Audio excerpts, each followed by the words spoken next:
Philippe, comme prêtre, a commencé essentiellement en s'occupant de jeunes. Il était aumônier de lycée, il s'est occupé de préparation au mariage. Enfin, vous étiez déjà familier Non, mais c'est parce que de ces travaux, celui-là, mais je l'avais pas mis en nous marche. avons surtout connu l'aspect universitaire de vos fonctions, et plus précisément à l'Institut catholique de Paris, dont vous avez été recteur pendant une dizaine d'années, si je me souviens pas bien. C'était vraiment une fonction passionnante, mais certainement pas facile. Et depuis donc 3 ans, vous êtes président de l'Institut pontifical de théologie Jean-Paul II pour les sciences du mariage et de la famille. Je regarde le texte exact pour ne pas me tromper, mais évidemment, là, c'est vraiment une fonction tout à fait différente et ce qui ne doit pas être très confortable non plus, mais enfin, vous nous en direz plus, j'imagine, dans un instant. Alors, nous savons tous qu'il y a 3 experts théologiens français consultants pour le synode en cours, le Père Legrand, le Père Théobald et vous, Philippe. Et donc, nous espérons bien que au moins, on élargira peut-être un peu notre entretien pour que vous nous disiez, donniez les dernières nouvelles de l'ambiance, si je puis dire, dans la préparation du synode qui nous concerne tous et qui, à certains moments, nous préoccupe. Alors, vous avez une bibliographie très, très riche. Je ne vais pas rappeler tous les titres que vous avez commis. Je cite tout simplement le premier et le dernier. Le premier, c'est L'homme et son angoisse. Je le choisis parce que c'est très révélateur, je trouve, à la fois de votre personnalité et de l'orientation de vos travaux. Vous souhaitez partir, non pas d'une vision abstraite des problèmes de l'humanité, mais à partir du concret de la vie. Et s'il y a une chose qui est bien partagée par tous les humains, c'est cette espèce d'angoisse existentielle. Et puis le plus récent, au contraire, c'est Famille en quête de Dieu, celui dont nous allons d'ailleurs parler plus abondamment. Je le présente pour que vous voyez l'ouvrage, qui lui aussi ça part d'une analyse de la situation concrète des familles, et nous reviendrons certainement sur ce point. Alors, notre conférence, notre réunion aura 2 grandes parties. Dans une première partie, je vais interroger Philippe sur quelques points, simplement pour permettre une première approche de ses travaux. Et puis ensuite, bien sûr, nous aurons une discussion parce que tous ces sujets sont controversés, complexes, et il est important qu'on puisse échanger entre nous. Donc, merci Philippe de nous consacrer du temps pour nous éclairer sur ces sujets délicats. Et le premier de ces sujets sur lequel je souhaiterais vous interroger, c'est justement le discours de l'Église sur la sexualité. Vous le savez sûrement, ce n'est pas un discours facilement reçu. La plupart de nos contemporains, même le récusent, on pourrait dire, d'entrée de jeu, comme normatif, culpabilisant, etc. Récemment, nous avons entendu une conférence de Céline Béraud et de Jean-Louis Schlegel, deux sociologues connus, qui employaient le terme de divorce avec l'Église pour parler des relations des familles et des couples et de leur réaction à ça. Alors, je crois que c'est là une première question, compte tenu de votre situation à l'Institut Jean-Paul II pour la famille et le mariage. Vous êtes évidemment confronté certainement à cette difficulté. Comment parler de la sexualité? Comment l'Église peut-elle le faire? Comment euh, retrouver une parole crédible, si je puis dire, dans le contexte actuel? Vous avez la parole, Père. Bon, merci beaucoup Jean-François, merci Claudine, merci à tous pour votre présence ce soir. Alors, voilà, le discours sur la sexualité, je pense qu'il faut d'abord se demander s'il y a vraiment un discours de l'Église sur la sexualité. Euh, je dirais, bon, là je viens de terminer, de mettre la dernière main à un article que m'a demandé la revue Christus sur le plaisir sexuel. J'ai eu beaucoup de plaisir d'ailleurs à le faire et j'ai même découvert des choses dans le discours du pape François qui sont assez, finalement, ça change pas mal, non pas avec Jean-Paul II, comme ce qu'on dit souvent, mais à mon sens, ça change avec Benoît XVI et surtout avec François. Mais donc, d'abord, Euh, vous me disiez d'ailleurs, Jean-François, dans la question que vous m'aviez envoyée, c'est voilà, nos contemporains n'acceptent plus le discours sur la sexualité. Et moi, je me suis demandé s'il y avait vraiment un discours sur la sexualité, même dans la génération de nos parents. Hein, je vois mes parents se sont mariés en 1953. Je dirais à l'époque, un seul message venait de l'Église. En fait, peu de choses sur la sexualité. C'était plutôt une absence complète, hein, qui était les relations sexuelles seulement dans le cadre du mariage. Voilà, en fait, c'était presque le seul discours. C'était l'envers d'un interdit. Et de ce fait, c'était extrêmement culpabilisant. Pourquoi? Parce que de fait, l'être humain est porté à faire l'expérience de la sexualité génitale en dehors du mariage, à différents âges de sa vie. Euh, En plus, c'était très culpabilisant parce qu'on ne faisait pas de distinction entre les situations. Les amours adolescentes, les étapes de formation d'un couple vers le mariage, l'adultère, l'homosexualité. C'était donc dangereux aussi, hein, c'est ce qu'on voit actuellement, hein, avec toute la découverte des crimes sexuels dans l'Église. C'était dangereux aussi parce que les transgressions pédophiles, qui sont des actes criminels, étaient mises dans le même sac. C'était culpabilisant surtout parce qu'on ne donnait pas de sens humain ni de sens chrétien à l'expression sexuelle et génitale de l'amour. C'est pourquoi, et là, je pense que c'est vrai, il n'y avait pas un grand discours sur la sexualité, mais il y a eu quand même une bouffée d'oxygène avec le Concile Vatican II.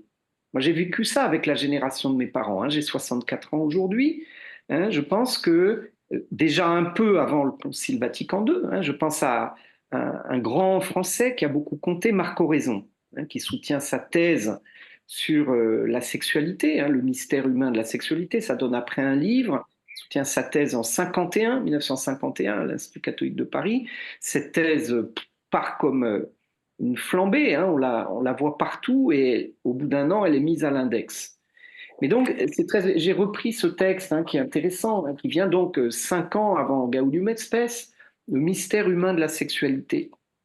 Euh, donc c'est ce qui commence à déclencher, je dirais, une réflexion sur la sexualité dans sa signification symbolique. La première page, c'est étonnant, il dit, voilà, euh, les fleurs ont une signification symbolique, on dit les choses avec des fleurs, or les fleurs sont les organes sexuels des végétaux. Et il commence comme ça son discours, mais après, il insiste sur à la fois la dissimulation et l'exhibition des organes sexuels, pas seulement ceux des fleurs, hein, mais des êtres humains.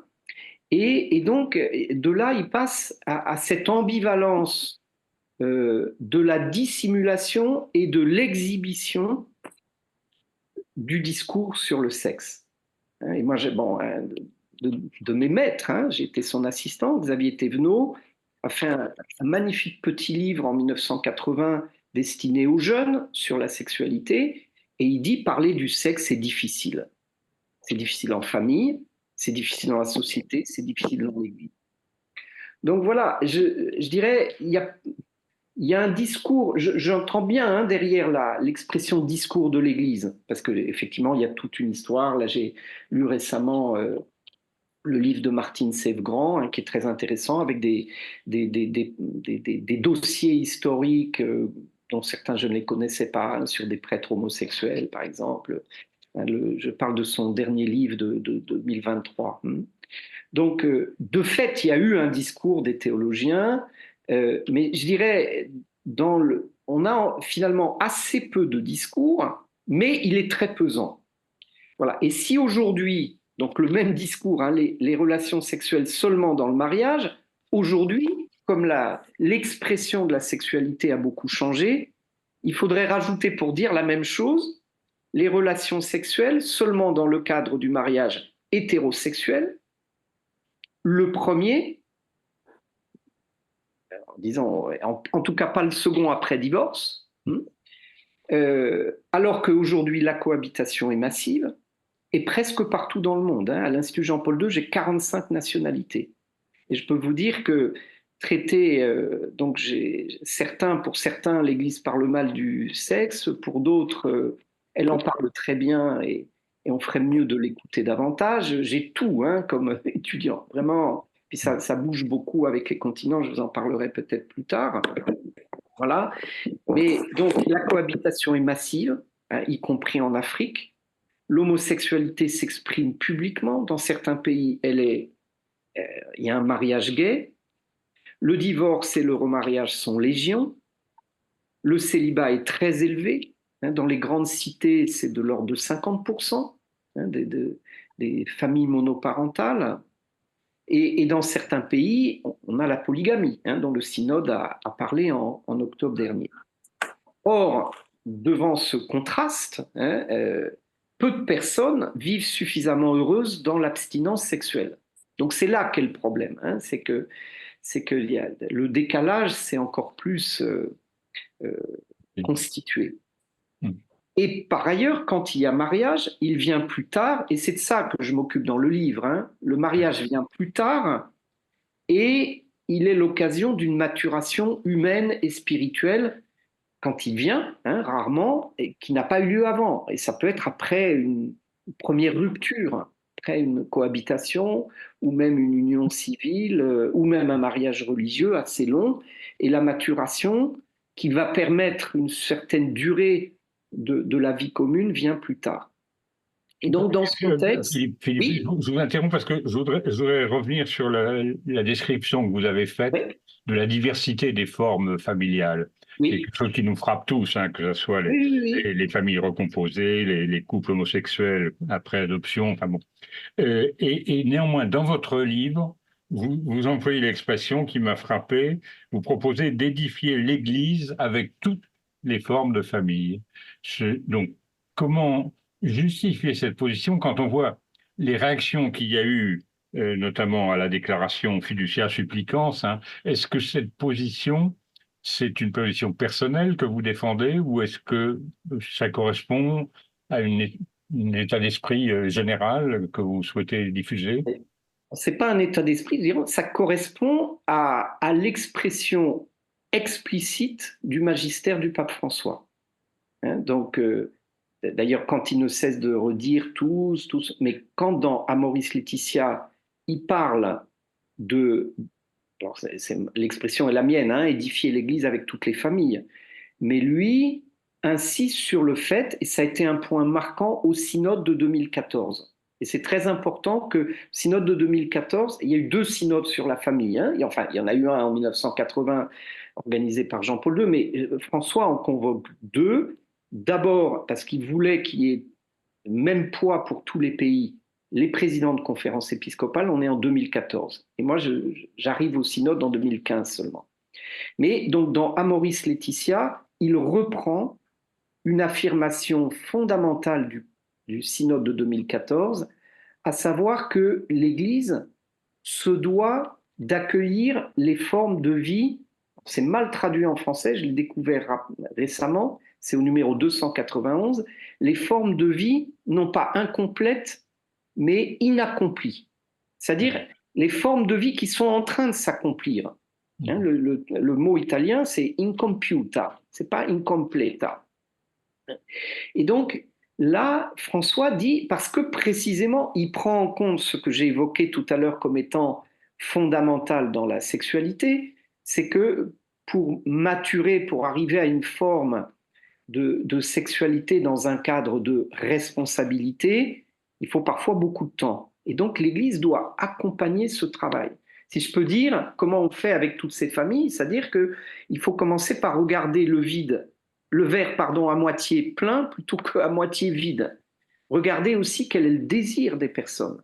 Hein, voilà, pour moi, je le développe peu dans mon livre, hein, mais les questions que vous m'avez posées, hein, parce qu'on aura le temps de les prendre, mais m'ont incité à travailler davantage sur le désir, parce que le désir, bon, il peut être un désir sexuel, mais je dirais le désir, c'est d'abord le domaine dans lequel la religion est compétente, parce qu'il s'agit du désir de Dieu, du désir d'une rencontre.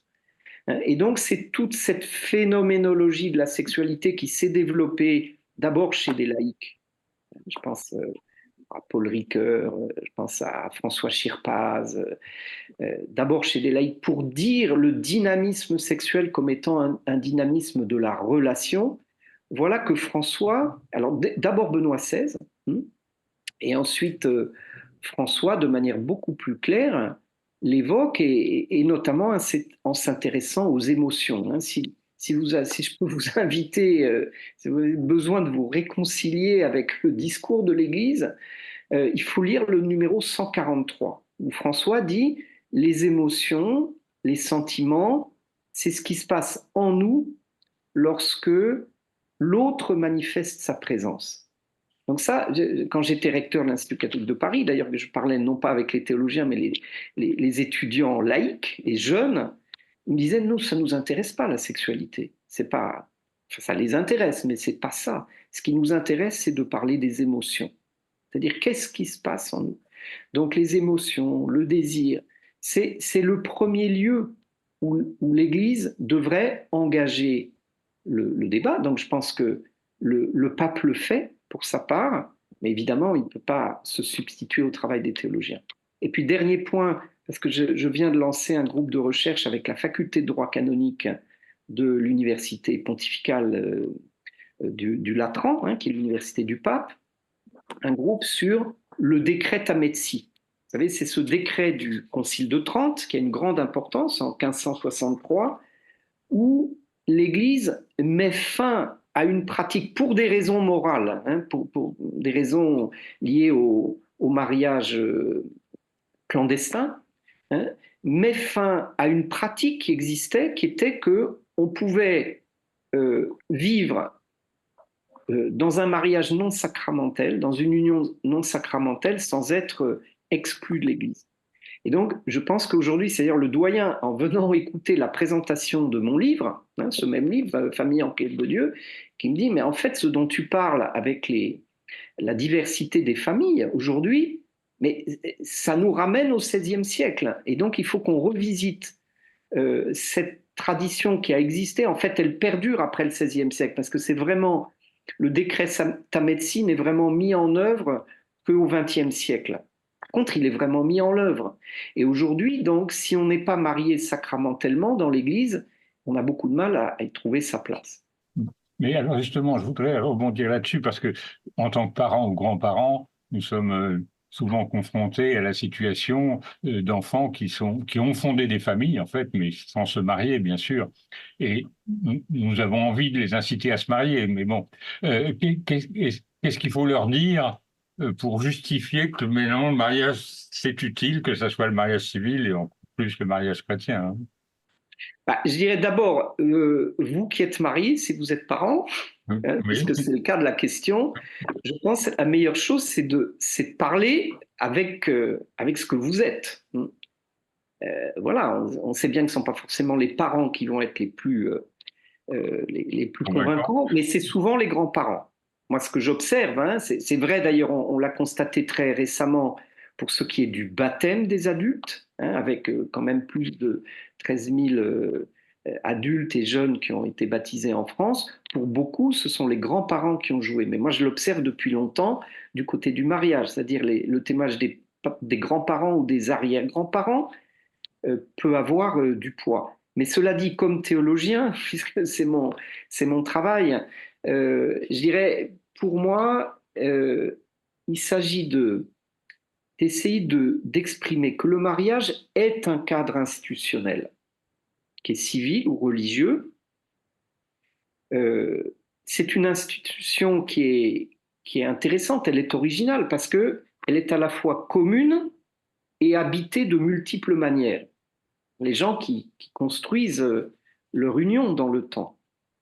Et donc le mariage, ce cadre institutionnel donne une durée, une stabilité, elle est relative, hein, et une responsabilité aux relations familiales. Et je pense que c'est très important de parler de l'ensemble des relations familiales, pas seulement du couple. Je pense qu'on a eu un des défauts de la théologie du mariage, c'est qu'elle a trop insisté exclusivement sur le couple. Donc le couple, les enfants, les relations intergénérationnelles, c'est dans ce cadre-là que s'inscrit le mariage. Et donc, c'est un cadre qui est mutuellement consenti par les époux et qui, de ce fait, oriente le désir vers sa concrétisation, avec bien sûr, par surcroît, le plaisir. Hein. Donc, j'insiste là-dessus parce que le problème du désir, c'est qu'il peut sortir du réel, si je peux dire. Hein. Et voilà, c'est une des difficultés dans la gestion du désir sexuel, les fantasmes, les désirs inassouvis. Voilà. Mais donc, le désir a toujours besoin de concrétude. Moi, j'ai découvert ça avec Karl Rahner. Hein. J'avais fait ma maîtrise de théologie sur Karl Rahner. Il dit le mouvement de l'amour, c'est d'accepter de s'humilier dans le concret pour pouvoir se transcender, se dépasser. Et donc, pour moi, mais justement, vos questions, Jean-François, m'ont aidé à réfléchir. Je n'en parle pas dans mon livre, mais vous m'avez donné le goût d'écrire davantage là-dessus. Hein, puis, c'est pas seulement vous, c'est aussi les étudiants que je rencontre. Hein. Euh, Là, j'ai fait un cours d'ailleurs avec une jeune liturgiste de 32 ans. Une femme non mariée, je peux vous dire, quand elle arrive, en plus, elle est autrichienne. Je peux dire son nom, c'est une femme remarquable qui a fait une très belle thèse sur Michel de Certeau. Elle s'appelle Isabella Bruckner. Et donc, elle nous a fait une présentation du texte de Jean-Paul II sur la liturgie. Desidero desideravi. J'ai désiré d'un grand désir, manger cette Pâque avec vous. Et en fait, c'est un texte qui est très intéressant, justement parce qu'il parle du désir. Il parle de la quête, hein, c'est aussi le mot qui est dans mon titre, hein, la quête de Dieu comme étant une aventure de désir. Et donc, il y a une analogie, et je pense qu'il ne suffit pas de parler de la sexualité, du mariage, il faut les mettre en relation avec d'autres espaces de la religion qui nous permettent de vivre cette relation qui existe entre la sexualité, le désir, la rencontre corporelle et la rencontre de Dieu. Et donc c'est ça que disait Benoît XVI de manière remarquable, hein, quand il a repris dans sa première encyclique toute la théologie de l'éros, c'est de dire qu'il y a un dynamisme dans l'éros qui est assimilé par le christianisme, au moins dans la Bible. Hein. Après, je laisse de côté l'histoire ultérieure, hein, mais dans la Bible. Voilà. Bon, mais cela dit, aujourd'hui, c'est peut-être encore quelque chose sur le mariage. Je pense qu'il faut sortir de nos illusions sur le mariage. Hein. C'est quand même, c'est-à-dire le mariage peut être un lieu de grande violence. Donc, le mariage, bon, là, il a été développé comme remède à la concupiscence. Aujourd'hui, ce qu'on voit, c'est qu'il n'est pas forcément le remède à la violence. Oui. François est le premier pape qui, à la fois, dans Amoris Laetitia, développe, il utilise 14 fois le mot plaisir. C'est le premier pape. Hein, et enfin, il est question pas seulement du plaisir sexuel, mais du plaisir du couple, avec le plaisir sexuel qui est amené à se déployer dans d'autres formes de plaisir au long de l'existence. Mais c'est aussi le premier à parler aussi nettement du risque de la violence, hein, à cause du dévoiement du désir et du plaisir sexuel. Et donc, mais il en parle en des termes à la fois, bon, il parle peu de la violence physique, mais par contre, il parle de la domination, c'est-à-dire de la réduction de l'autre, qui a été la personne, je dirais, la plus aimée, à un état d'objet. Voilà. Et donc, je pense qu'aujourd'hui, c'est pour ça que le moraliste que je suis, hein, ça doit compléter ce discours sur le mariage. Il y a un discours sur l'apprentissage des vertus. Hein, donc, dans mon livre, peut-être vous avez vu, hein, j'insiste beaucoup sur l'apprentissage, c'est-à-dire d'abord l'apprentissage mutuel. L'Église doit apprendre des familles. J'ai commencé comme ça par vous dire, mais c'est vous qui savez la manière juste de parler du mariage. Hein. Mais donc il y a un apprentissage mutuel. Hein. Je pense que les familles ont effectivement besoin d'être accompagnées par la tradition de l'Église, par les pasteurs, par les laïcs engagés en pastoral. Hein, moi, j'ai travaillé quand j'étais responsable de la pastorale de la famille, je travaillais presque exclusivement avec des laïcs. Voilà, donc tout ça, on a besoin de cela, mais on a besoin aussi que la famille, et pas seulement le couple, devienne un lieu d'apprentissage permanent des attitudes les plus justes dans l'ordre de l'amour. Parce qu'on est toujours sur sur une ligne de crête. Voilà. Merci Philippe, je crois qu'on reviendra sur tous ces points parce que tous ces sujets-là sont importants et délicats. Mais je voulais un peu élargir maintenant en me référant au synode en cours et où vous intervenez comme expert. Et je crois qu'un des points qui frappe évidemment et qui vous frappe certainement, c'est, compte tenu de ce que vous avez dit, c'est la grande diversité des pratiques sexuelles et familiales d'un continent à l'autre. Et dans une telle situation, j'essaie de me mettre à votre place ou à celle des pères synodaux, comment adopter un langage qui s'adapte à des situations aussi diverses? Est-il vraiment possible, est-il raisonnable de vouloir répondre en même temps à des situations aussi différentes? C'est un défi qui paraît impossible à relever. Et en plus, je dirais que le climat actuel, nous le ressentons peut-être plus en France que dans d'autres pays, mais donc, il y a un certain scepticisme qui s'exprime à l'égard de la possibilité de réussite du synode. Disons, pour les choses autrement, on n'est pas sûr que les attentes que nous y avons placées y trouvent finalement la satisfaction.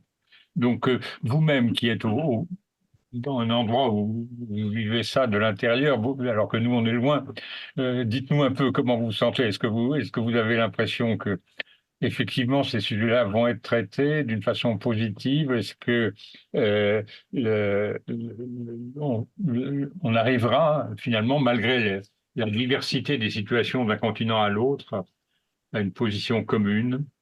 Comment percevez-vous la situation? Bah, je dirais, effectivement, moi, de l'intérieur, hein, j'ai été nommé comme expert et finalement, 3 jours avant, on m'a demandé d'être facilitateur. Ce qui a été, parce qu'il manquait un facilitateur en anglais.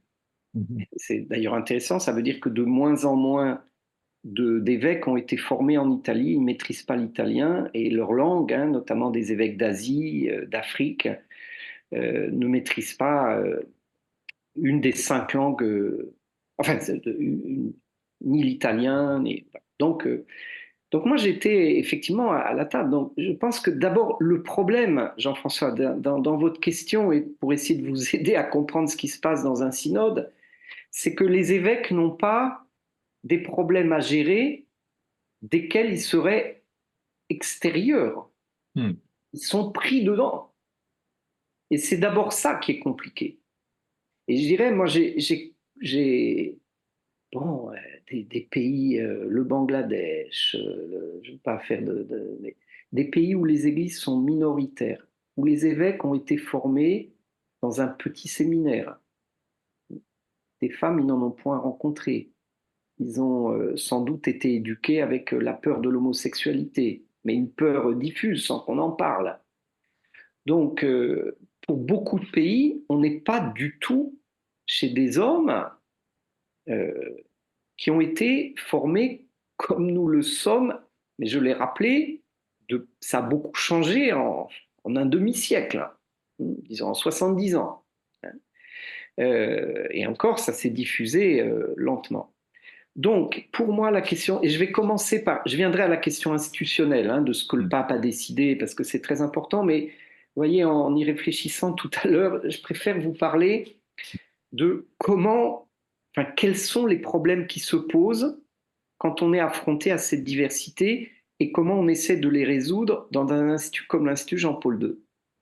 Moi, j'ai créé, c'est sur le, j'ai aucun problème à le dire, c'est sur comment dire, le programme des études. Nous avons cette année fait un atelier sur les diversités sexuelles.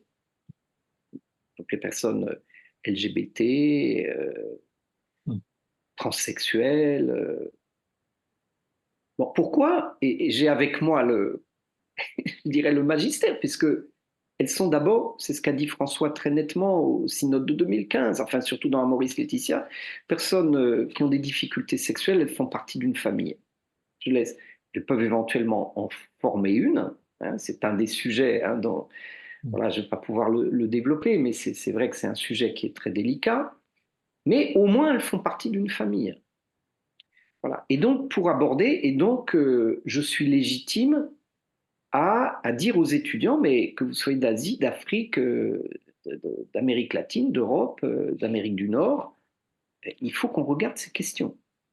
Et donc, comment est-ce qu'on fait, sachant qu'il y a cette angoisse, hein, vous avez cité mon livre, effectivement, il y a une angoisse terrible au synode. Hein. Certains vous diront qu'il n'y en a pas. Non, moi je pense quand on aborde ces questions-là, elle est extrêmement forte. Donc, mon défi, c'est de créer un lieu, et j'en parlais ce matin avec des collègues, créer un lieu où on ait suffisamment de sécurité pour construire un dialogue pacifique. Et comment l'a-t-on fait? Et à mon avis, c'est ce qui manque aujourd'hui au synode. Comment l'a-t-on fait? Ce cours, je l'ai confié à 3 professeurs.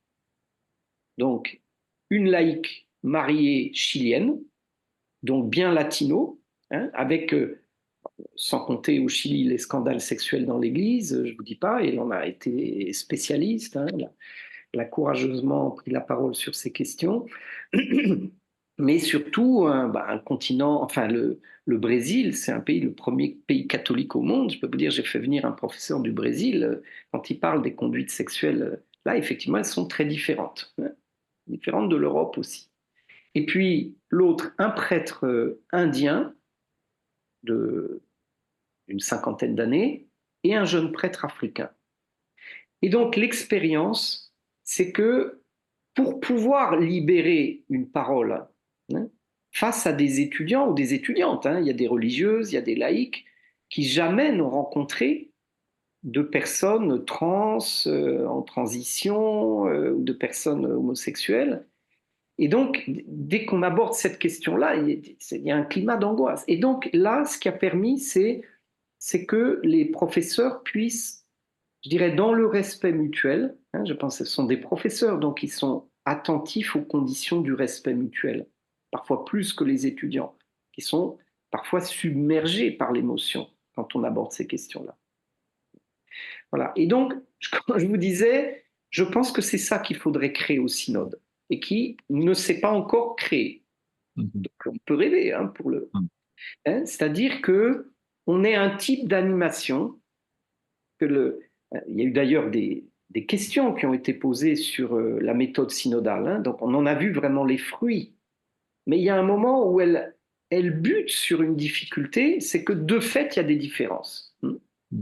Et du coup, j'en viens à la question, hein, enfin institutionnelle, c'est que le pape a retiré un certain nombre de questions, dont je pense qu'il a compris que de fait le synode ne parviendrait pas à les traiter de manière suffisamment pacifique.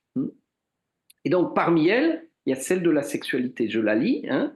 Critères théologiques et méthodologiques synodales pour un discernement partagé sur les questions doctrinales, pastorales et éthiques controversées. Ah, controversées. Controversée, ce n'est pas une expression des membres du synode. Excusez-moi, je n'ai pas compris, Philippe, ce que vous venez de dire.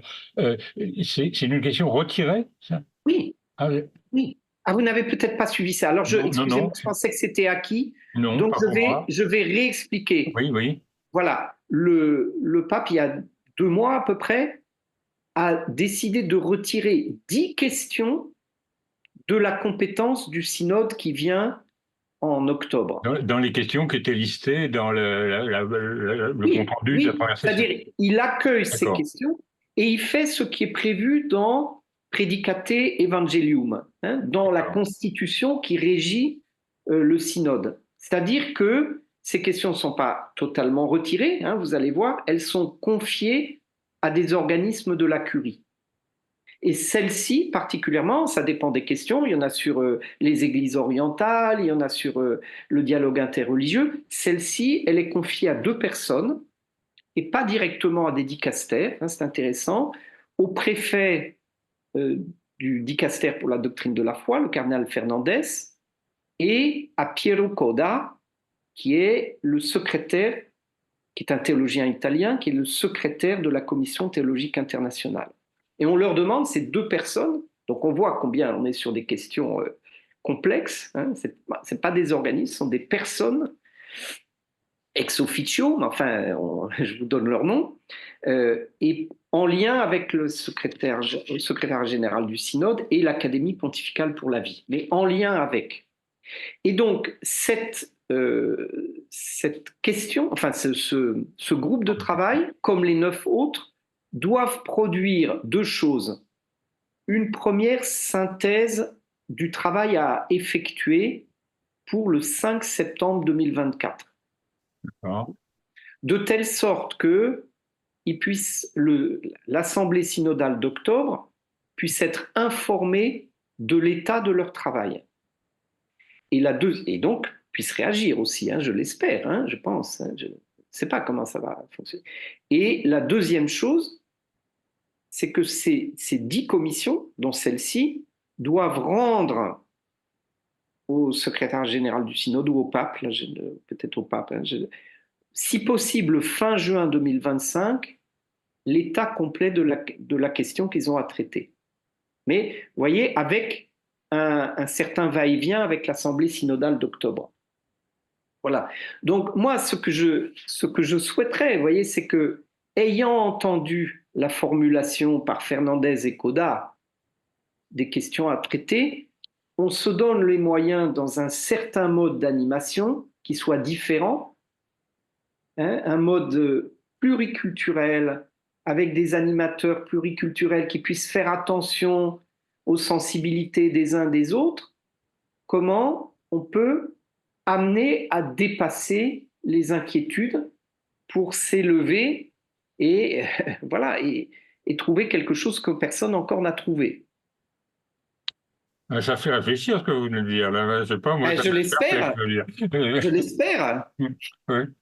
Je trouve quand même bizarre de constituer un synode où on fait venir toute une série de gens qui vont pouvoir débattre et ensuite de dire on retire le sujet pour que ça soit de personnes qui l'étudient par ailleurs. Enfin, je trouve ça étrange comme démarche.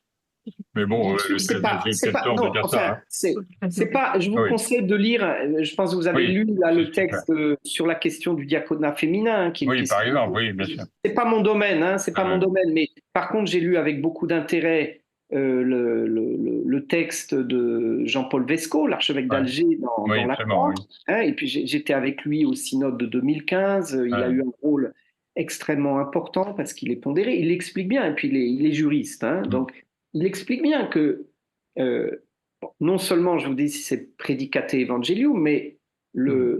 le pape a la charge de la présidence Ouais, bien de sûr. l'Assemblée synodale. Donc, effectivement, c'est bizarre. Hein. Mon interprétation, c'est que le pape a compris Mm. qu'on n'avancerait pas Ouais, c'est ça. et qu'il valait mieux faire un pas Du de côté. recul, mais tout en maintenant une information. Donc, moi, j'attends beaucoup de cette information.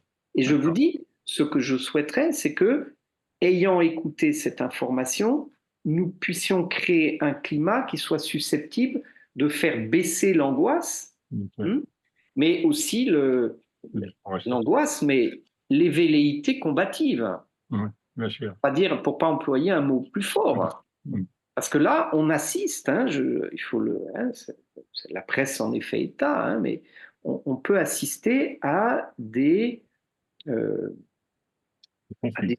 des comportements violents. Mm. Par exemple, un évêque qui quitte la table parce que est présent le père jésuite qui s'occupe des personnes homosexuelles. James, je cherche son nom immédiatement. Bon, bah écoutez, ça vraiment, je crois que maintenant il vaut mieux passer à la phase de questions, hein, si vous voulez bien. Je crois qu'on a tous des réactions par rapport à ce que vous venez de dire. J'ai eu tort de m'exprimer d'abord. Il y a d'ailleurs déjà des questions dans le chat. Vous les voyez, je pense, Philippe. Pas encore, mais je vais les Vous regarder. regardez le Oui. chat, hein. Je peux vous les lire. Il y a une question de Marie Dervin. Bonsoir. Vous êtes-vous inspiré des travaux? Oui, c'est James Martin. Hein. Merci pour la personne qui a Ah ouais. pallié à Ouais. mon trou de mémoire. Bon. Et puis, l'Église n'a-t-elle pas vocation à accueillir tous les couples, qu'ils soient mariés, non mariés, homosexuels? Enfin voilà, vous avez déjà des questions.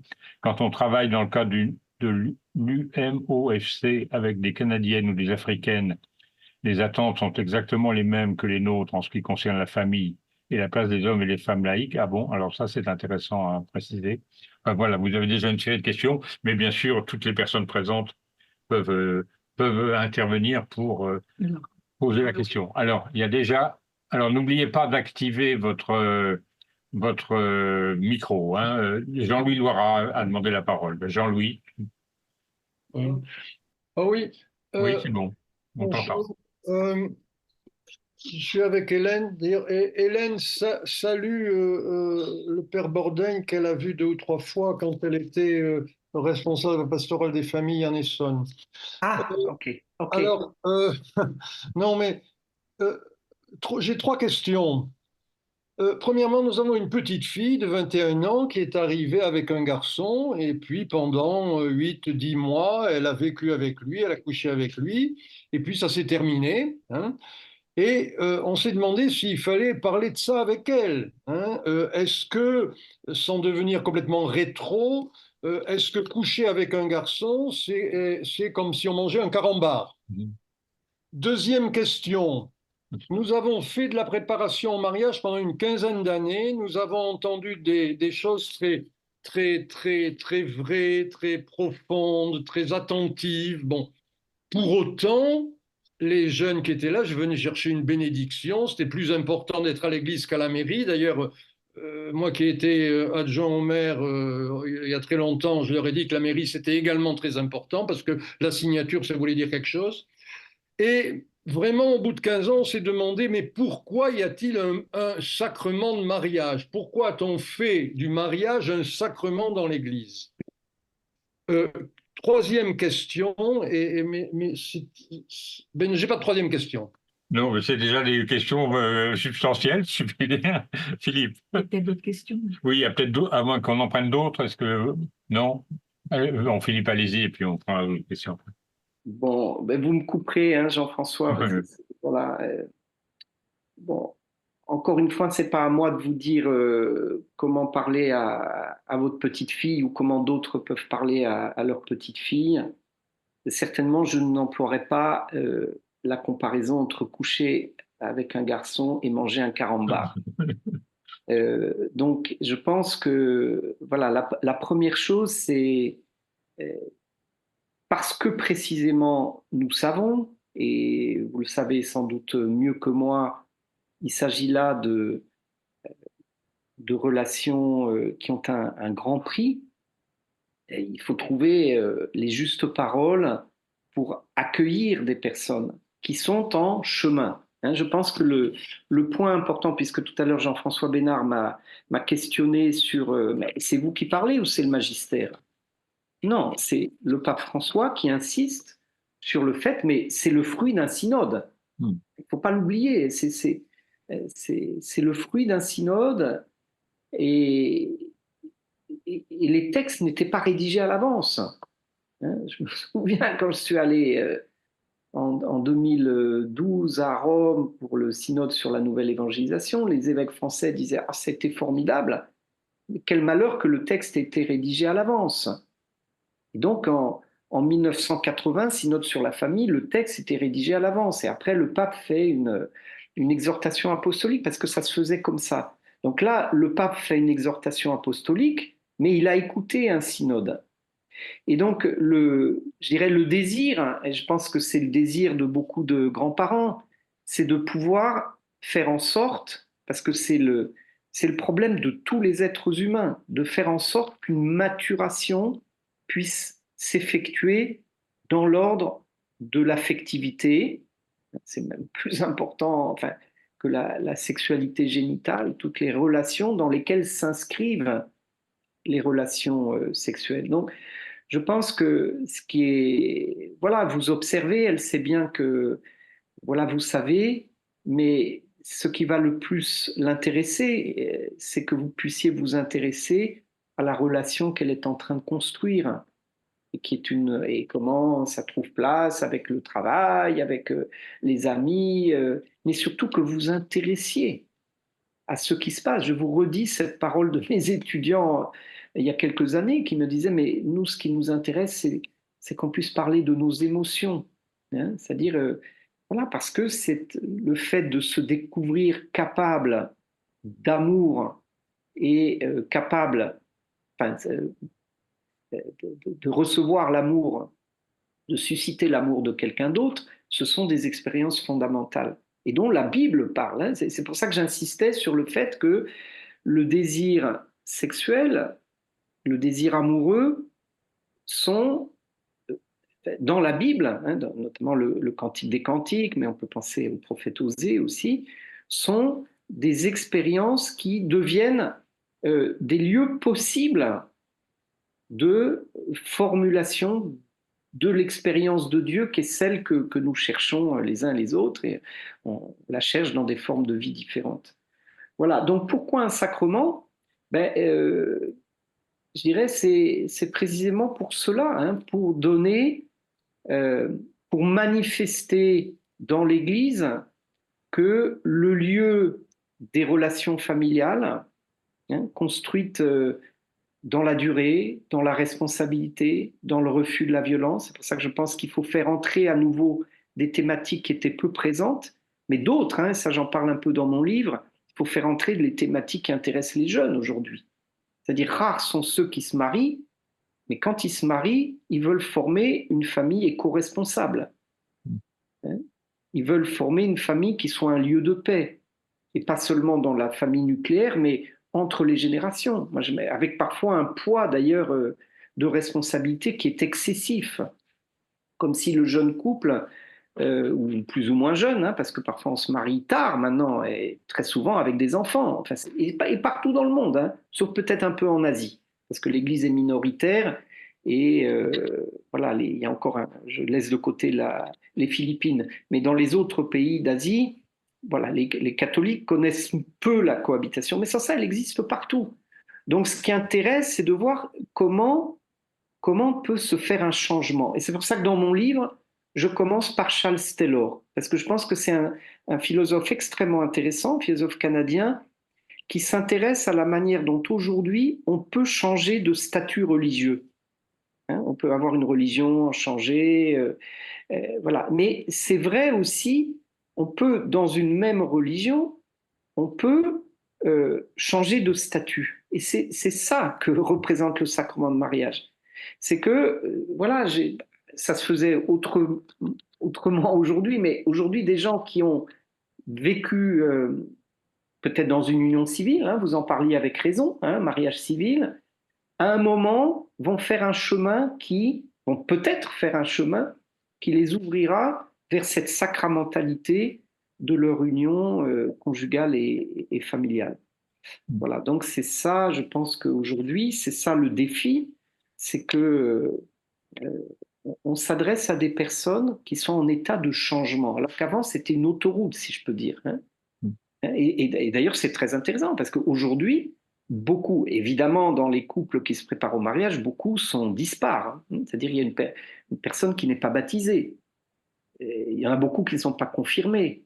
Et c'est là qu'on voit d'ailleurs la dimension sacramentelle, c'est que quand le mariage, la préparation au mariage est bien faite, ça suscite un désir de Dieu, et ça suscite pour certains l'entrée en catéchuménat, pour d'autres d'aller vers la confirmation. C'est la chance d'ailleurs, je pense, de la France où on n'est pas obligé pour se marier d'être confirmé.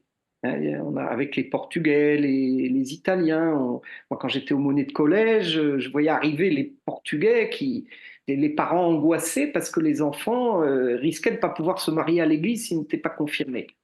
En France, c'est pas obligatoire et du coup, l'accompagnement vers le mariage, hein, et il y a un texte sur lequel j'ai beaucoup travaillé, j'ai donné un cours, un texte du Dicaster pour laïque, famille et vie, hein, c'est récent, j'ai fait un cours cette année là-dessus, qui propose que le mariage soit préparé non plus comme on le faisait auparavant, mais dans une dynamique catéchuménale. C'était d'ailleurs une proposition de Jean-Paul II que François reprend avec force, parce qu'il a conscience que on n'est plus dans un catéchuménat social, hein, comme on disait en France dans les années 50, hein, le premier responsable du catéchuménat du diocèse de Paris disait cela, hein, on a perdu le catéchuménat social, on a perdu ce qui, dans la société, orientait les gens vers la foi chrétienne. Mais c'est la même chose pour le mariage. Donc, je dirais, ce qui est très intéressant, c'est que le mariage devient ouvert. Et donc, cette proposition Donc, moi, je plaide pour deux choses. C'est-à-dire on donne plus de place à des gens qui n'en sont pas encore au sacrement du mariage, non pas forcément vers une espèce de pseudo-ritualité comme on avait cherché dans les années 70, mais qu'on ait une vraie place pour que le désir éventuel de donner à l'union familiale un sens religieux puisse mûrir. Voilà, et c'est... Il y a d'autres questions, Philippe. Voilà, il y en a plein. Et Il y voilà. a beaucoup d'autres questions. Merci Jean-François Je de vais passer la m'arrêter. parole à Anne Soupa. N'oubliez pas Bonsoir Philippe, je voudrais Bonsoir, vous Anne. demander comment, c'est une question grave, hein, comment l'Église peut espérer que son discours soit crédible tant que les femmes ne seront pas partie intégrante de la constitution même du discours ecclésial. C'est une question rédhibitoire à mon avis. Et tant que ça n'est pas fait, je suis obligée de penser que l'Église prend les femmes pour des objets et non pour des sujets. Ça va très loin, cette question-là. Et je voudrais qu'on la prenne sérieusement en compte. Et les dernières déclarations du pape ne sont pas très engageantes. Bon, je le sais, hein, je suis bien conscient que nous ne vivons pas une période facile. Hein. Et moi qui suis à Rome, je peux vous dire que même en 2 ans et demi, on sent ce qui s'est produit toujours quand les papes prennent de l'âge. Hein. Donc, et je dirais surtout avec la manière dont, sans doute pas le seul, hein, mais dont François gouvernait, portait les questions, obligeait le synode à les porter. Donc là, effectivement, il y a manifestement une baisse d'énergie, hein, qui est compréhensible hein, pour un homme de 87 ans. Voilà. Bon. Donc, j'entends votre question. Je pense que voilà, je comprends ce sentiment que les femmes puissent être réduites à l'état d'objet.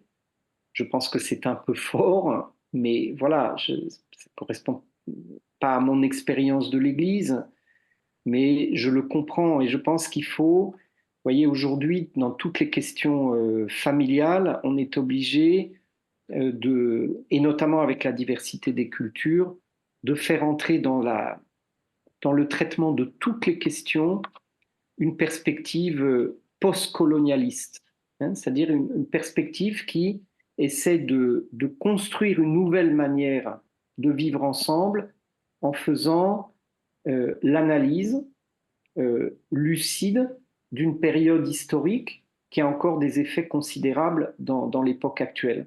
Et je pense qu'on est effectivement hein, dans le rapport homme-femme, il y a cette question très forte. Hein. Donc moi, je suis un peu Jean-François et Claudine le savent, hein, ils m'ont vu à Rome, peut-être que c'est ma manière de survivre. Je suis plutôt un optimiste, donc je pense que ce que dit Jean-Paul Vesco est bien, c'est-à-dire que dit voilà, au moins ne perdons pas l'espérance. Voilà, si la question, parce que ça fait partie de la responsabilité institutionnelle du pape, il a le pouvoir de bloquer une question. Alors, il a le pouvoir de dire, moi je pense que l'Église n'est pas mûre. Donc, voilà. Donc ce qu'il faut chercher, c'est à encore plus ouvrir tous les lieux qui sont ouvrables. Et donc ce que je retiens de plus dans Anne, dans votre interpellation, c'est donner une parole d'enseignement aux femmes. Donc elle existe déjà dans l'enseignement de la théologie. Hein. C'est la première chose que j'ai faite à l'Institut Jean-Paul II. J'ai recruté 2 femmes mariées. Il n'y avait pas une seule. Il y avait une religieuse, mais il n'y avait pas parmi les. On n'est pas beaucoup. Hein, on est 10 professeurs stables, mais maintenant on est passé de 0 femmes mariées à 20%. Voilà. Donc il y a l'enseignement, mais il y a la prédication. C'est ça que dit Jean-Paul Vesco. Hein. Je pense qu'il faut, voilà, vous voyez, à Rome, j'habite en face d'un couvent hein, de religieuses augustiniennes, Santi Quattro Coronati. J'aime particulièrement y aller parce que pendant les périodes de temps fort, hein, notamment pendant l'Avent, elle commente la parole de Dieu et l'assemblée est pleine, l'église est pleine. L'église est pleine, donc c'est un besoin du peuple de Dieu. Donc voilà, devant cette question hein, sur laquelle moi, vous savez, je n'ai pas de pouvoir, si ce n'est celui de la réflexion et de la parole. Voilà, donc je pense il faut aller dans le sens de ce que dit Jean-Paul Vesco. Voilà, mais je prends acte de votre... Mais le problème, c'est bien que le discours sur la sexualité ne peut pas être entendu s'il n'est pas écrit aussi par des femmes. Alors, il est écrit... Ça, alors, on risque de Anne, se tirer une balle dans le pied. C'est ça le non, problème. Anne, pardon, alors là, je m'excuse, mais justement, le discours sur la sexualité, en théologie, il est écrit par des femmes. C'est d'ailleurs mon combat... Non, mais laissez-moi terminer, s'il vous plaît. Il est écrit, justement, parce que je pense que c'est important, depuis... Et là, je pense qu'il faut reconnaître l'impulsion qu'a créée Jean-Paul II avec Familiaris Consortio. Hein, il y a toute une génération de femmes théologiennes et de théologiennes de la famille qui est née après Familiaris Consortio et qui ont pris la parole et qui parlent de la sexualité, et dans des genres très différents. Hein. Je vous en cite deux, Julie Hannon-Rubio, hein, qui est vice-doyen de la faculté de théologie des Jésuites à Los Angeles, Santa Clara, et Lisa Saul Cahill, hein, qui a été présidente voilà, sont deux discours très différents. Donc, ces discours, ils existent. Par contre, ils ne sont pas connus. Hein, et je peux vous dire, en Italie, zéro. Moi, j'ai essayé hein, dans mon livre, pas celui-ci, hein, mais ma première éthique du mariage qu'il faudrait réécrire hein, aujourd'hui. J'ai beaucoup cité justement parce qu'il y a des discours voilà, qui crédibilisent hein, sur la question, d'ailleurs, voilà, sur beaucoup de questions, pas seulement la sexualité, mais la manière d'envisager la vie, tout simplement. Hein. Donc ça, je le partage. Et donc, je plaide, c'est pour ça que je dis, je pense que c'est important aussi que dans le lieu de la liturgie, dont j'ai essayé d'expliquer. Donc, c'est mon 4e chapitre hein, dans le livre, pour parler un petit peu du livre. Hein, c'est-à-dire, Oui, c'est un lieu de recherche fondamentale. Le lien entre, je dirais, la théologie des réalités familiales et la liturgie. Parce que dans la liturgie, il y a un potentiel extraordinaire, sans forcément beaucoup changer le rituel. Mais moi, je me rends compte, c'est ça qui est étonnant quand on travaille avec, je le disais, cette liturgie, ce que j'ai fait venir, c'est que vous voyez la parole se libérer, parce qu'en fait, à partir du même rituel, l'exécution de la liturgie est totalement différente. Et donc, je plaide pour que dans tous les lieux où c'est possible, des femmes puissent exercer, hein, donc par la parole, mais pas seulement par la parole, par aussi les gestes. Je pense qu'autour du baptême, d'ailleurs, je l'ai vécu avec des équipes de préparation au baptême, la place des couples qui ont accueilli les autres couples, elle doit être réfléchie, parce que le rituel même du baptême peut trouver une autre forme d'expression et donc d'impact. Donc, si vous voulez, je comprends vos questions sur le discours. Moi, je suis un théologien des pratiques, parce que je pense que les pratiques ont plus de force que les discours, hein, d'une certaine manière. Philippe, est-ce que vous avez lu la dernière intervention sur le chat? Non. Je ne sais pas. Non. C'est Marie Germain. Les femmes fuient les communautés ecclésiales. Est-ce que l'on attend une désertion totale des femmes ou bien une grève générale? Écoutez, je vous laisse, moi je n'attends rien. Je constate que dans certains pays, elles fuient, que dans d'autres, elles ne fuient pas. Voilà. Oui, le problème, Philippe, c'est que nous fuyons les liturgies. Pas toutes. Ben, quelques rares exceptions près, Voilà. Donc, on ne sait pas où elle est. oui, oui. Ah oui, Voilà. si on trouve quand même. Ah, Voilà. C'est un vrai problème. je pense qu'il y a des endroits où ça doit être difficile de trouver. Oui.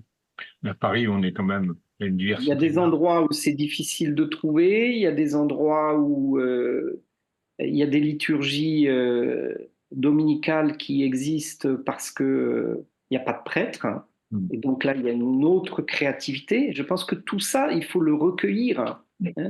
Et là encore, excusez-moi, mais j'ai changé de monde en étant à Rome et en me trouvant avec 45 nationalités. Donc c'est ça que j'entends. Mes latino-américains, ils ont quand ce sont des prêtres, j'ai des laïcs aussi, des religieuses. Hein. Je pense qu'il y a un rôle, c'est plus compliqué en Europe, hein, parce que la vie religieuse a beaucoup décliné, notamment la vie religieuse apostolique, mais en Amérique latine, en Afrique, je suis vraiment, je ne sais pas si vous connaissez la sœur Anne-Béatrice Faye, qui fait un travail sur le synode qui est absolument elle organise des webinaires avec des femmes qui prennent la parole. Moi, j'étais invité.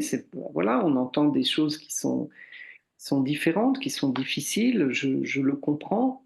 Moi, j'ai été attaqué surtout sur le fait, fiducia supplicans. Fiducia supplicans, ça, je sais pas. Voilà, mais donc aujourd'hui, voilà, je pense que c'est le défi de l'Église, c'est que il y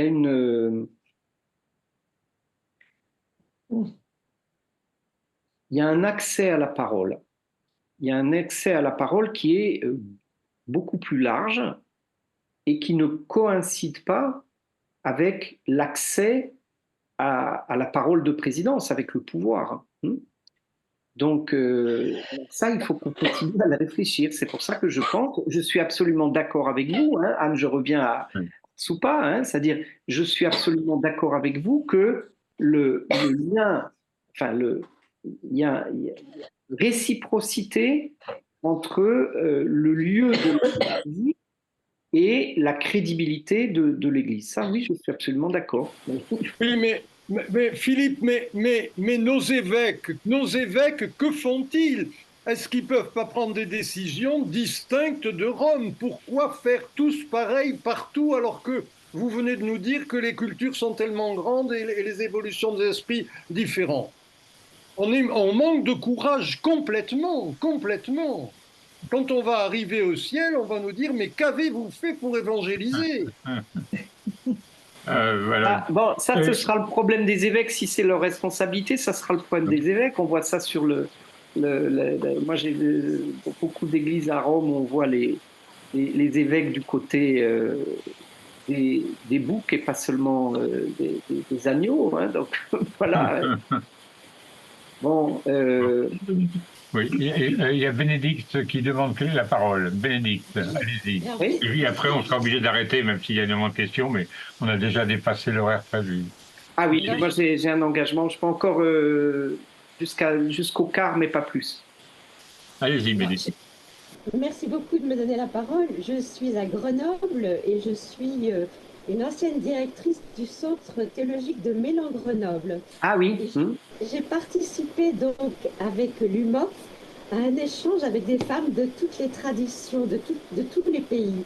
Et j'ai entendu effectivement, comme vous l'avez évoqué, Béatrice Faye. Et je voudrais reprendre parce que je crois que c'est ça que Marie Dervine voulait dire, mais elle n'a peut-être pas réussi à se connecter par la parole. C'est que j'avais le sentiment qu'effectivement la quête de toutes ces femmes, qu'elles soient d'Amérique latine, d'Inde, d'Afrique ou d'Europe ou d'Angleterre, étaient les mêmes.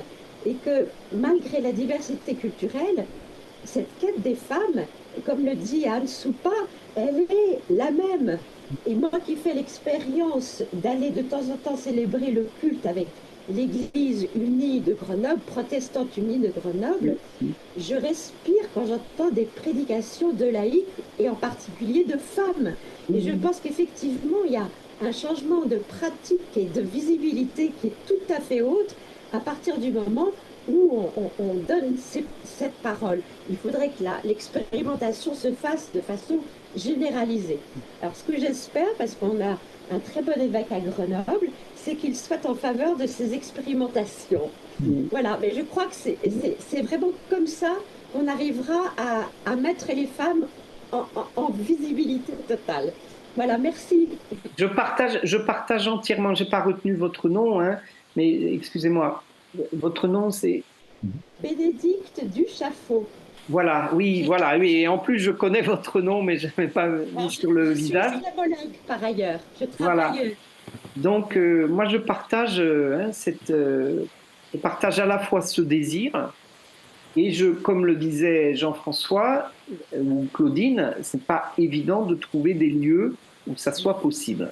Donc là, on a un conflit, et je pense que c'est là que peut s'exercer aussi la responsabilité des évêques, hein, c'est-à-dire en favorisant des lieux qui ne seront pas forcément des lieux partout, hein, c'est-à-dire avant de penser la diversité entre les continents, je pense qu'il faut apprendre à gérer cette diversité au sein d'un même diocèse, au sein d'un même territoire.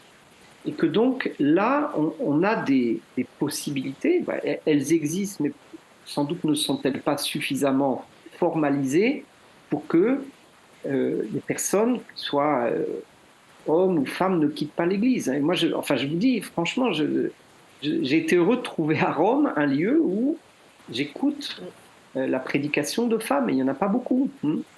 Xavier Thévenot, dont j'avais été l'assistant, avait demandé, il est mort, ça fera 20 ans cet été, mort en août 2004, il avait explicitement demandé qu'une femme puisse assurer la prédication pendant ses obsèques, et c'est ce qui s'est passé, puisque c'est Geneviève Medviel qui a prononcé la prédication, et sous la présidence d'un évêque, Joseph Doré. Voilà, c'était dans un contexte, donc, voilà, je pense que Marie oppose droit à la parole plus droit à l'écoute, c'est ça, Eunice Marie? Si tu veux dire quelque chose. Et puis on s'arrêtera après, oui, parce que ça. Non, je n'ai pas envie de dire grand-chose. J'ai même envie de rien dire du tout parce que, bien sûr, ponctuellement, on entend des gens très volontaires, très certainement, comment dire, enfin, qui ont toute l'autorité valable, mais c'est toujours à part, dans un autre petit groupe. Ça déborde pas, ça n'existe pas. Ça n'existe pas. Donc, je suis désolée, mais ça peut pas marcher, ça peut plus marcher. On en a trop là. Quand mes petits-enfants me parlent de ce que je peux vivre ou de ce que j'ai vécu, je leur raconte quelque chose et j'apprécie beaucoup. C'est ce que je voudrais dire à, à Jean-Louis et Hélène Laura, c'est que effectivement, parler de la rencontre qu'on a pu vivre ou qu'on vit encore, ça porte quelque chose et l'institution n'a rien à voir là-dedans. La seule chose qui m'a intéressée, moi, c'est que au moment où j'ai fait baptiser, où on a fait baptiser nos enfants, c'était de pouvoir dire que ces enfants ne nous appartenaient pas. Et c'était pour moi très important, c'est la seule chose. Et franchement, je pense que l'Église veut faire là-dedans, mais quand on voit comment l'Église a réagi au moment du mariage pour tous, où elle avait enfin l'occasion de parler de l'amour et de ce que c'était, et qu'elle a bradé ça de façon honteuse, franchement, je suis trop déçue. Et donc, je suis très contente de vous entendre, de savoir que vous existez. Ça m'a fait plaisir d'entendre parler de Marc Oraison, parce que c'est vrai que la préparation au mariage que nous avions suivie était tout à fait dans sa veine. Mais bon, il était aussi tout seul. Et puis, il a disparu. Et enfin, c'est un gâchis abominable. Et là, je suis gentille parce qu'on est tous ensemble du même acabit. Mais franchement, si mes enfants se sont éloignés de l'Église et n'ont plus rien à en dire, c'est à cause de l'institution. Alors, je veux bien croire que l'institution est très fragile, qu'il faut prendre beaucoup de précautions, mais j'en ai marre de prendre des précautions pour une institution qui se fout complètement de nous. Sincèrement, ça peut plus marcher. Je suis vraiment désolée, j'ai pas du tout envie de parler, en fait. Non, mais... Oui, c'est bien, j'entends votre colère. Hein. Voilà, bon, puisqu'on va terminer, je voudrais terminer sur une note un peu historique. pour préparer le synode l'été dernier. Hein, je ne suis pas ecclésiologue, hein, donc j'ai relu le gros ouvrage d'Yves Congar, Vraies et fausses réformes dans l'Église. Voilà, et je pense que c'est très intéressant. Il a cette vision, c'était un historien, et en même temps avec cette capacité dans une formule à récapituler le sens d'une histoire complexe. Et donc il utilise, il évoque le rapport entre les périphéries et le centre. Et il dit, la réforme n'est jamais venue du centre. Elle vient toujours des périphéries. Donc elle vient toujours de ces lieux qui pendant un temps vont vraiment être des périphéries, mais qui vont impulser une nouveauté dans la structure de l'Église, le centre ayant la charge de discerner, de conserver l'unité. Hein. C'est un des problèmes, je dirais, c'est le problème majeur, hein, du ministère de François aujourd'hui. Voilà, mais donc cette force des lieux de périphérie, hein, vous avez cité, enfin vous avez repris l'exemple d'Anne-Béatrice Faye. Moi j'ai vu les femmes africaines qui étaient au synode, mais ce sont des personnes qui ont vraiment une carrure spirituelle qui, je ne peux pas dire ce qu'elles ont encore fait bouger, hein, mais je citerai une ancienne de l'Institut catholique de Paris dont j'étais très fier, d'autant plus qu'elle avait été, elle s'appelle Solange Sia, elle avait été, elle voulait faire sa thèse de théologie à l'Institut catholique de Paris, et je lui ai dit, mais allez plutôt la faire à Abidjan. Elle est allée à Abidjan, elle en a bavé. Parce que voilà, c'était la première femme. Et donc, finalement, elle a eu sa thèse. C'est la première femme docteur en théologie de l'Université catholique d'Abidjan, enfin d'Afrique de l'Ouest, Abidjan. Et je peux vous dire que cette femme, elle a eu une parole extrêmement forte au synode. Hein.